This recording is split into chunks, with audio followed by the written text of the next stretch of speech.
Hello and a warm welcome to our year-ender special episode of Big Picture. I'm Neelu, Vyas. We have been bringing you the major issues revolving around our country in the last 1 year in this series of special editions. Today we look at the issue of women empowerment in the last 1 year from the social, economic and the political angles. Where is the women's movement in India heading to? Is today's average Indian woman more empowered than what she was maybe a year ago? Joining me now is a very special panel of women parliamentarians who are very vocal, they mince no words and are epitomes of grace and sublime femininity. I welcome BJP MP Meenakshi Lekhi and TRS leader K. Kavitha. Welcome both of you on this special edition of Big Picture. I'd like to begin with you, Meenakshi ji. Are we in a position to really say that the government of the day has been successful in evolving a constructive agenda as far as women's empowerment is concerned? Absolutely. You can say it with affirmity and firmness that this issue deserves. The government's brought out many mindset changes, legal changes, and from empowering point of view, even bringing women forth on subjects and things that mattered the most. And end of the day, I feel each one of us as a woman, of course, the typecasting of women that happens is something we all wish to get away from and want to be recognized as persons and people, and gender being irrelevant in public spaces is what our struggle is all about. Right. And in that sense, I think this government's done pretty well, and changing minds is never an easy task.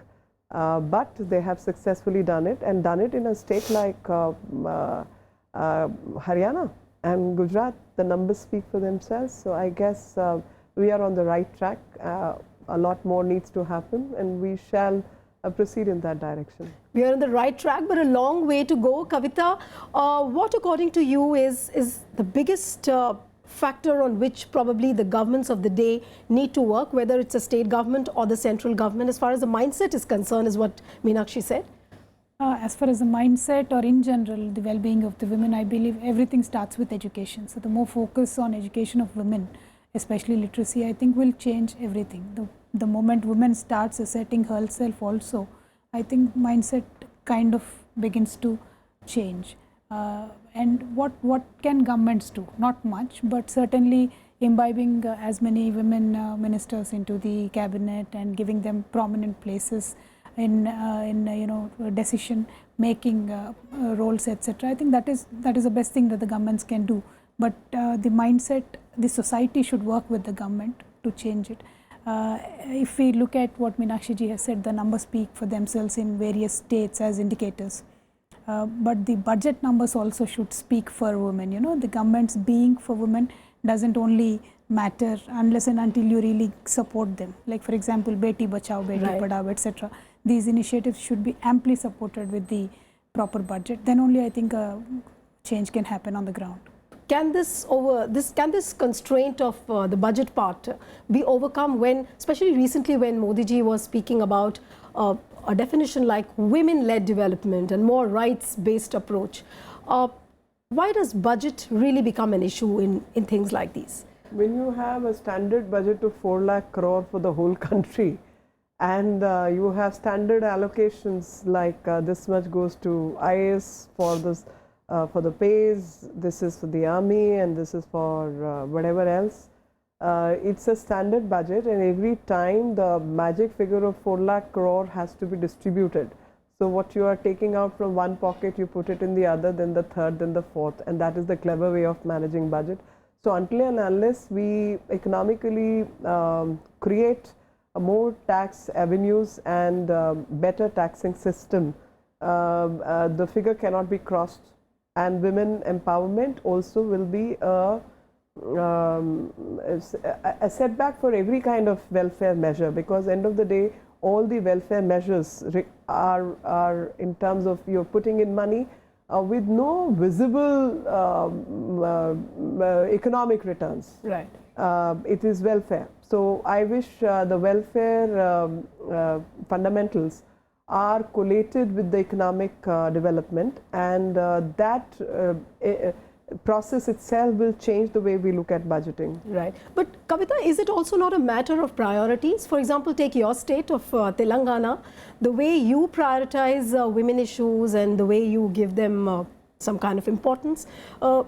You coming from the southern part of India, do you really feel the difference when you look at the mindset of the people in the north and when you go down south? Oh, there's huge difference. I'm very proud to be from the south, wherein women are certainly much more. Of course, no offense meant to the people in the north. No, I wish the mindset only changes. It's not about anybody getting offended, but I really want the numbers in Haryana, Punjab, etc. to go up. You know, the sex ratio and stuff compared to south, especially my district. I'm so proud to tell you, 1,002 women for 1,000 men. Okay. So you know, it's on the other Right. side. And now here in most of the states in northern part of our country, it's about 830, 850, Right. still struggling to even reach 900. So when I say it that way, it's not about north-south divide, but it is only that the mindset should change and the numbers should go up. And the other thing, Meenakshi ji, where I really feel all the women parliamentarians can make a difference is in the workspace. There's only 30% of the women force, you know, still working. So Right. more avenues, how do we create them, and how do we make sure the women who are already working are protected properly? You know, the kind of harassment that they face at the workspace, etc. Also not lets many of the family members to send their children to work, especially Right. from the rural background. So those things as legislatures, as lawmakers probably But we could. Meenakshi ji, when you talk about things like bringing in a change, you have to be the change or what you're aspiring for. True. So can that change be really brought when you know that you don't have ample number of women in decision-making seats? You don't have many women, first of all, in parliament. Then if you look at the corporate sector, you don't have many women in the decision-making seat. How will this change actually be enacted? How will it be implemented when you don't have women who have the decision-making powers? See, it's an evolutionary process. You just can't bring women to parliament without giving them adequate spacing and responsibility within the party system. At least in the especially in the established party systems, you need to have more and more women join politics in the first place. And at every level, it cannot be that straight away you pick up women and nominate them as Right. MPs. In that case, I think entire Rajya Sabha should be nominated women MPs only and nobody else. But fortunately, unfortunately, that's not the story. The basis from where it comes from is the, you see, like any profession, technicalities of a profession need to be cherished. And while you cherish that, then in the established party system, women need to be made more responsible and they have to be given adequate number of representation. Then you cultivate women for the other electoral processes. But if I may interrupt you and ask, I mean, both of you are coming, representing a Lok Sabha seat. What is the biggest difficulty you face when you join a party system or you enter politics? What is the first difficulty you remember? And then I'm going to go to Meenakshi. There are two approaches actually, what Meenakshi ji was saying. I would just like to continue that. One is the bottoms-up approach, which Meenakshi ji is suggesting that the party cadres and the party should play a more proactive role, and there's a top-down approach where the parliament can make a law saying that you have to give seats to 33% of the people, then parties all will have to fall in line. So there's two approaches, and this also happens to be BJP's poll promise. So I'm hoping sometime the Women's Reservation Bill will also go through the parliament. And so when do we actually see the leaders talking about the Women's Reservation Bill seriously and probably tabling the bill? Well, I really don't know. I really don't know when that will happen because I'm not in a position to comment about that. But one fact I want to bring forth is in 2010, when the present Prime Minister was the Chief Minister of Gujarat, in the Legislative Assembly, he had brought this 33% quota for women.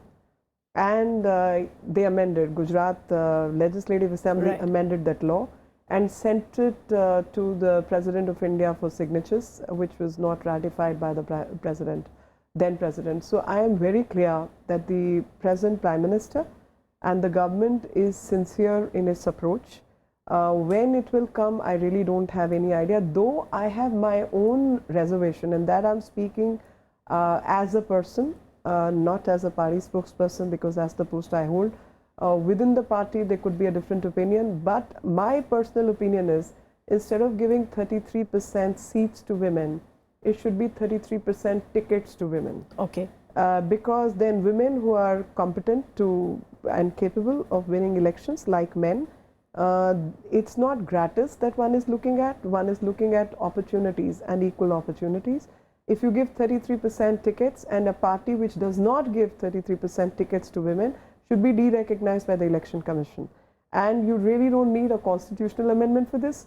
You just need to bring in a law which can be passed by the government, and with the adequate and right numbers, every party should be forced to give. You certainly don't need a constitutional amendment, but you do need, if you sort of divide the seats into 30% or 33%, okay, then you need a constitutional amendment. But if you just bring in a law, and all you need is representation of people, People's Act amended, and force it this way. And that's a personal opinion, because there are countries and countries. By this particular model, you will actually may end up getting about 40 to 50% women in the parliament.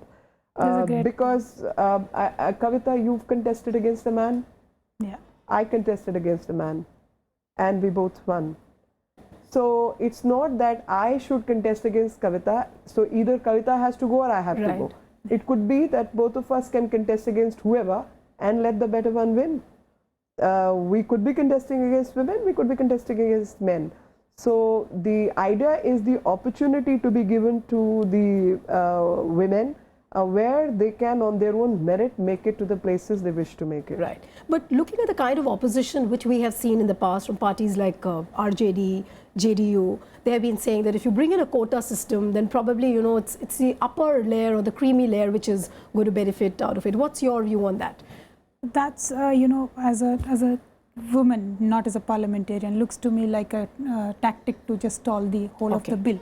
But then when you think about the complex structure of our India and the population and various castes, creeds, communities, etc., then it kind of makes sense that the women from the lower strata or the reserved communities, or everybody also should be given ample chance in this 33% as well. Right. But then that cannot be the only factor to stall the whole bill. So. When you talk about parties like these, you think of leaders like, I mean, without any offense meant to them, but Sharad Yadav, senior leaders like Mulayam Singh Yadav, who have been raking in this issue. Is it not also an issue of a male mindset? People talk about the mindset, the way they should change their mindset towards women. But what about the mindset towards a male? How can a male change himself in order to accommodate that dignity, that reverence to a woman? Is that happening in the society? No, I see, that is exactly what we need to hit at. That is where the work needs to be done. And I unfortunately keep saying, I mean, even today when we are discussing this, it's a panel of 3 women. So I laughingly at times say, please don't make me speak on these subjects, because you are talking to the convert. So you have to talk to people who need to be converted. And on every panel there should be male politicians. And I got that changed in the recent past, when on 8th of March I was told to speak on women issues, because it was an International Day for Women. I genuinely believe that... So next time we'll have a male parliamentarian also on the show. You must have, because it's these guys whose mind need to be probed. We talking to each other is the same opinion, and nothing much changes. And the guys who need to change are not even willing to speak on it. So I told them, I said, look, in all the standing committees, how is it then on Women Empowerment Committee you have close to 98% women, and all women are sent to this committee, and on finance, on defense, on home, etc., especially in finance, not one woman representation was there. So I said, sorry, we want representation everywhere. 33% reservation for women in all standing committees, and it cannot be that there are standing committees which go without representation of women, and women are forced to sit and discuss only women empowerment and child birth control. But Kavitha, does it also not hint at a fact that, you know, there is a certain preconceived notion about women? with the way they handle things like economics or finance, like what you Come said. on, I mean, That is exactly. Kavitha, I will not take my own example, but I'll take Kavitha's example. Kavitha, if I'm not mistaken, you are an engineer? I am. So a person who's a BE, she must have competed with men Right. to reach that place, and she would have scored high grades and high marks to be whatever she did. Is she less than any other engineer? Why should she not Absolutely. be recognized as an engineer? Right. And why should she be recognized as a woman who's fit to?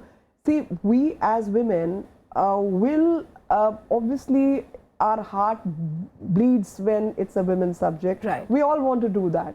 But end of the day, we are parliamentarians, Right. and we have some understanding of other subjects. Why should we not get our voice at places where it needs to resound? Right. And under those circumstances, all standing committees must have adequate representation, and thankfully government changed that. And we in the parliament changed that system, and representation came, more men in women empowerment committee and more women in every other committee. Right. But despite all the talks on women empowerment and the way the governments of the day have evolved the agenda regarding the women empowerment, there is still a sense of discrimination. That there is discrimination against women, whether it is the workplace, whether it is the people in the informal sector. How can you really fight this sense of discrimination? You being a parliamentarian, but there are a lot of women who are working in the informal sector who don't get enough wages just because they are women.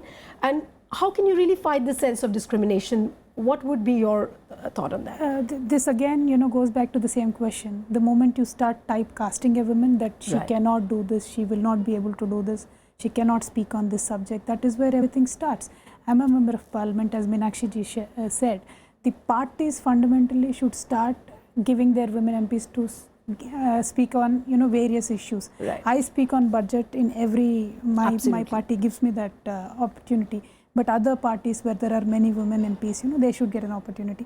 Then I think slowly the typecasting can be Right. broken off and gone. And as you rightly said, discrimination is not only here in the parliament but everywhere, Everywhere. to the bottom.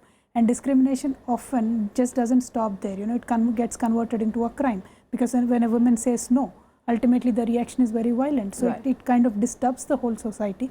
It is not just a chit-chat thing that you say ki women are discriminated, there is some sexist comment, but it runs much more deeper. Right. I believe it has to be addressed seriously. When Nirbhaya gang rape happened, it was seen as a watershed moment in the women's movement, because a lot of women came out and they started speaking against sexual assault. After that, the biggest highlight of the last 1 year was the right to pray movement, which we saw women, going to Shani Shangnapur, then Sabrimala, and asserting their rights that no, why should we not pray inside the sanctum sanctorum? What would you really have to say to this kind of a movement which just evolved over the last 1 year? See, these are all social movements, and society has evolved. Society's the dynamic keeps changing, and these dynamics reflect in these movements. Nothing against the believers and non-believers, but there are certain sects which want to go to these places. There are others who are reticent about it. And finally, the call of rights and what is right and what is not right is left to the court, and the court's judgment is binding on everyone, because whether certain rights fall within the freedom as enshrined in the Constitution or they do not is what the courts have to decide based on the arguments which are brought before the court. Right. So whatever holds good in Shani Singapore and whatever holds good for Haji Ali, I'm not sure whether it holds equally good in case of Sabrimala or does Right. not. So each one to oneself, and so far as my personal opinion is concerned, I would say I have a right to my opinion, so do others have a right to their opinion, and that's a rights approach to have a right. Do you also see this movement as some kind of a liberty of women's rights, or do you see it as some kind of a liberalism? How would you really view the right to pray movement? I don't attribute too much importance to this movement. I'm not trying to undermine it, but this is the least of the issues that women face. Every day domestic violence is a serious issue, sexual harassment Right. is a serious issue, and if women can give that courage so that they can speak out loud, you know, the prayer thing and the religion thing is very personal, deeply personal. Right. And if a woman is allowed to go to a shrine or not is you know, I don't think it will bring any change in her life, but the courage that you can give a woman to speak out if she has a problem, that is more important to me. And I do not see it as a women's rights movement, Okay. and I do not see it as a symbol of liberty that she should be able to go anywhere. Yes, of course, but as Meenakshi ji rightly said, it won't hold good to all the temples. It won't hold good to all the religions. Right. So that is a deeper issue. Religion is a different issue, but women's rights and liberty, I But don't is think. it also true when many conservative groups they start saying that the parliamentarians would not openly speak about it because it's something which is religious versus the non-religious, and probably it might impact the vote banks. You can correct me if I'm wrong. No, I don't think it will impact the vote bank, but the issue is why should religion be dragged to court? Why should religion and women's rights and liberty should be equated? Okay. There are many other avenues where women needs to get equal rights. First of all, we should get equal pay for equal work. Right. That doesn't happen till date, and that should be a bigger movement than this movement. Than right to pray movement. The right to I pray- personally don't see it as a huge Yeah, thing. I mean, see, I completely agree with Kavitha, and my point of view is slightly, as a lawyer, Haji Ali's a dargah, a Sufi movement. Sufism did not recognize gender any one way. In case of Sabrimala, there are believers who believe that it's not as if women are prohibited, a certain age women are prohibited, Right. 10 to 50. Now, rightly or wrongly, gods in those temples are considered living beings. They have even right to inherit. Right. It's a complicated legal, religious text that you are arguing about, that women of reproductive ages is what is prohibited, women in general are not. Right. And that class is different because the god was himself a brahmachari. And if God does not want to meet a person, why should we insist on meeting that person? Right. Because he's not a statue, it's a living being you're Right. dealing with. That is Sabrimala. In case of, say in Christianity, have you seen a woman pope ever? Yeah. Can a woman be raised to being a pope? So each religion has its own Right. debate about gender. So without crossing that barrier, because that has to come from the people who are religious, the day-to-day living of a woman and day-to-day representation of a woman is what we all would fight for Right. and stand by it. Now, people who do not know Sabrimala and who do not know Munnar temple, where the priest to everybody is a woman, they don't allow men. So can men demand equality? You see, Right. there are specific pujas which are done by Right. for only goddess, which are done on the Right. entire I feast get is your made point, by what you're women. saying. Yeah. But when you talk about religion and rights, triple talaq also has been one of the biggest highlights. And Yeah. the debate has come about saying whether triple talaq should be made legal or Yeah. we should be made illegal. What is your take on that before we quickly wind up the show? I believe it is usually interpreted in a very wrong way, is what I understood from the most of the Muslim groups. Okay. That talaq doesn't happen like talaq, talaq, talaq, and you're gone. It doesn't Right. happen that way. There's a proper distance between each of the words that is uttered, and there is again effort made to reconcile both the parties, etc. So there's a complicated structure within the law of the Muslim board which say that it is not as easy or it is not projected in the proper light.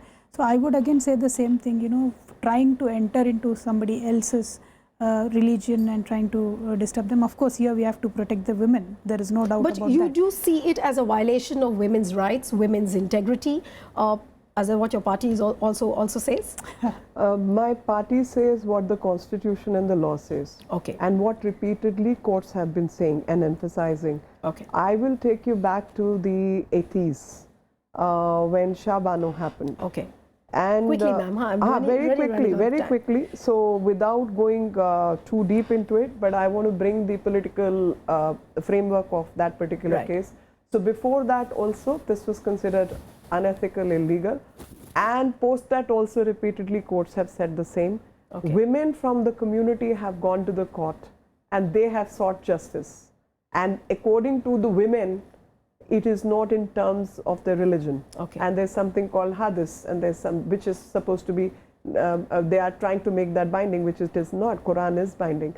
And a government in its affidavit has said what the law previously says. Right. So nothing new, old debate. Women of the community are seeking justice under the Constitution of India. Constitution cannot deny justice based on gender. Right. That's a very important point you said. But remember, women's empowerment has always been a work in progress in most developed societies. The thirst for equality and parity have always been subjects of discussion when it has come to women. And following that, India has begun to recognize women and their rights as an important component of development. Thanks to all my guests, Kavitha and Meenakshi, for being here and making this show so special. Thanks to you. So that's it on this episode of Big Picture. See you next time with another set of panelists. Goodbye and thanks for watching.